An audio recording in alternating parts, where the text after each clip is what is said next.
नमस्कार दोस्तों, जिस चैनल में आपका फिर से एक बार स्वागत है। आज हम बात करेंगे भारत के टर्की के बॉयकॉट के बारे में। क्या हुआ, क्यों हुआ और इसका क्या असर हो रहा है? चलो शुरू करते हैं। 2025 को पहलगाम टेरर अटैक के बाद भारत ने ऑपरेशन सिंदूर लॉन्च किया। टर्की ने पाकिस्तान का सपोर्ट किया, जिसके बाद इंडिया में बॉयकॉट टर्की की मांग उठने लगी। बॉयकॉट क्यों किया जा रहा है? टर्की ने पाकिस्तान को ऑपरेशन सिंदूर के दरमियान सपोर्ट किया था। सो टर्की ने पाकिस्तान को 350 ड्रोन्स दिए थे, जो भारत के खिलाफ यूज हुए। उसमें 2 टर्किश ऑपरेटिव ऑपरेशन सिंदूर में मारे गए थे और लोगों को याद आया कि भारत ने 2023 को अर्थक्वेक में टर्की की मदद की थी, लेकिन टर्की ने पाकिस्तान का साथ दिया। इसीलिए बॉयकॉट टर्की स्टार्ट हुआ। Boycott action in India. तो जानते हैं इंडिया में कैसे प्रकारे बॉयकॉट हुआ है। सो ट्रैवल में देखा जाए तो मेक माई ट्रिप ने सारे प्रमोशन हॉल्ट करके रखे हैं, जिसकी वजह से 60% ड्रॉप हुई बुकिंग में। ट्रेड में इंडिया ने टर्किश एप्पल और मार्बल पे बॉयकॉट किया है। भारत पाकिस्तान के तनाव के बाद सेब जो वहाँ से आता था उसको पूरी तरह बैन कर दिया गया। अभी जो हालत चल रहे हैं पाकिस्तान और भारत के युद्ध छिड़ा हुआ है, उसमें ओपनली टर्की ने पाकिस्तान को सपोर्ट किया। तो हमारे मार्बल प्रोसेसर समिति के सभी सदस्यों ने हमने निर्णय लिया कि जो टर्की से माल इंपोर्ट हो रहा है, जो टोटल इंपोर्ट का करीब 18 लाख टन का जो इंपोर्ट पूरे भारत में होता है पूरे साल भर का, उसमें 70% टर्की से हो रहा है। तो उसका हमने तुरंत कार्रवाई से आयात पर प्रतिबंध का निर्णय लिया है। एविएशन में देखा जाए तो सेलेबी एविएशन की सिक्योरिटी क्लियरेंस कैंसिल हुई है और बॉलीवुड ने टर्की में शूटिंग से इनकार किया है। पब्लिक एंड पॉलिटिकल सेंटिमेंट्स देखा जाए तो काफ़ी स्ट्रांग है। सेलिब्रिटीज और पॉलिटिशियंस ने ओपनली बॉयकॉट को सपोर्ट किया है। सोशल मीडिया पर बॉयकॉट टर्की ट्रेन चाल तो जानते हैं economic impact on Turkey. So India से टर्की में जो टूरिस्ट जाते थे वो 3.3 लाख थे इन 2024। उसकी वजह से टर्की को तकरीबन 4000 करोड़ का प्रॉफिट हुआ है। एंड देखा जाए तो इम्पोर्ट्स जो हम करते थे टर्की से, उससे 3000 करोड़ एनुअली हम इम्पोर्ट करते थे। सो पोटेंशियली लॉस हो जाएगा टर्की को, क्योंकि टूरिज्म चाहते हैं कि शिफ्ट हो जाए ग्रीस, इजिप्ट और जॉर्जिया जैसे देशों में। और जो टर्की के प्रेसिडेंट है एर्दोगान, उन्होंने तो खुलेआम कहा है कि पाकिस्तान हमारा टू ब्रदर है, तो हम उनको सपोर्ट करेंगे।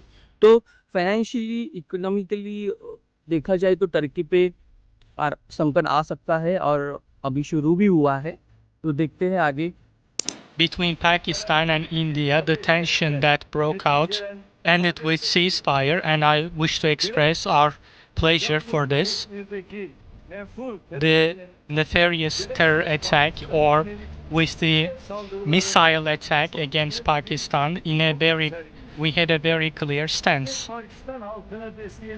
We expressed our support to the Pakistani public and the tension which reached serious levels, and in order to decrease it, we made efforts. Indian tourist ने भी अल्टरनेटिव ढूंढ लिया है। इंडियंस अब ग्रीस, इजिप्ट और Georgia जाने लगे हैं, जहाँ पे सिमिलर कल्चरल वाइब्स और हेरिटेज मिलता है और बजट फ्रेंडली भी है।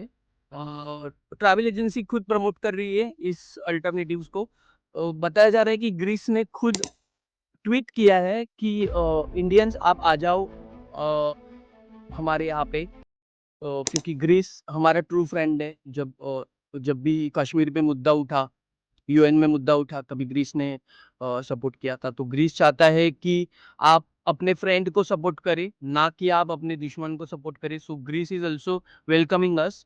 सो इसकी वजह से चैलेंजेस भी है, लेकिन जानते कौन से चैलेंजेस है, जैसे कि मार्बल सप्लाई का इशू है, जो टर्की स्टबन रिस्पॉन्स दे रही है उसके ऊपर। सो क्रिटिक्स कह रहे हैं कि बॉयकॉट की वजह से कुछ खास फर्क नहीं पड़ेगा। और देखा जाए तो इंडिगो टर्किश एयरलाइंस है, वो अभी अंडर प्रेशर है, because Indigo airlines direct operative थी और टर्किश ट्रैवलिंग के लिए, टर्किश एयरलाइंस के लिए। सो इसके वजह से may be in future Indigo भी बॉयकॉट कर सकता है। सो देखते हैं आगे क्या-क्या चैलेंजेस आ सकते हैं और क्रिटिसिज्म, बट फिलहाल बताया जा रहा है कि क्रिटिक्स जो बोल रहे हैं कि बॉयकॉट की वजह से कुछ इतना फ़र्क नहीं पड़ेगा आगे। देखते हैं कंक्लूजन क्या है। सो ये बॉयकॉट भारत की एक स्ट्रॉन्ग जियोपॉलिटिकल रिस्पॉन्स है टर्की को।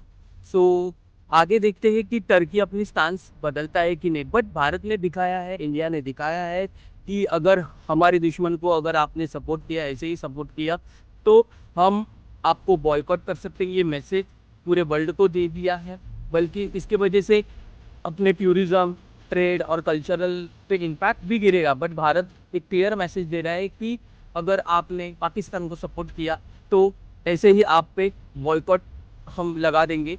तो दोस्तों, कैसा लगा ये वीडियो? अगर आपको अच्छा लगा तो लाइक करें, शेयर करें और सब्सक्राइब करना ना भूलें और कमेंट में लिखें जय Hind and boycott Turkey. Thank you.